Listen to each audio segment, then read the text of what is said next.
អ្នកណាសំឡាប់ម្ដាយឪពុកឯងដូចជារំលាយព្រះពុទ្ធ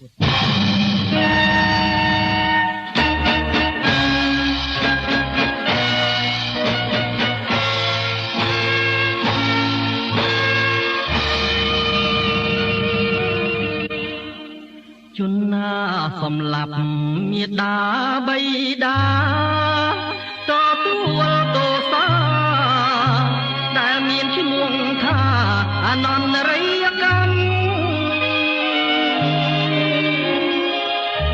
មនរកខាំងទុករាប់សែលានឆ្នាំ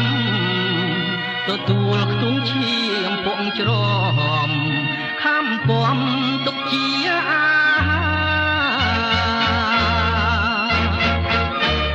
ភ្នែកម៉ែឪជ្រោះជ្រៅល្វឹងល្វើយហើយមិនរួចឡើយកិច្ចទៅនាងហើយកុំបីបំពីទោះជាលំបាកតោកយ៉ាងណាពួកកុំបំពៀនមេត្រានឹងព្រះឈ្នះមានៃ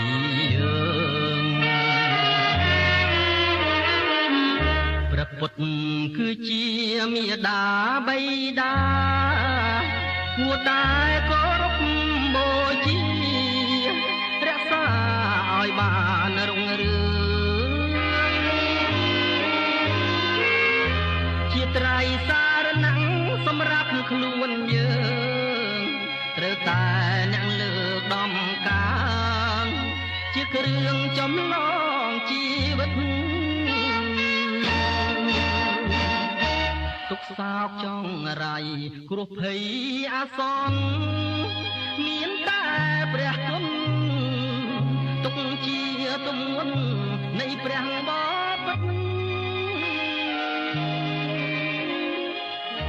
ព្រះធម៌ព្រះសង្ឃដែលជានិមិត្តបង្ហាញផ្លូវត្រូវដល់ចិត្តឲ្យស្ថិតក្នុងភព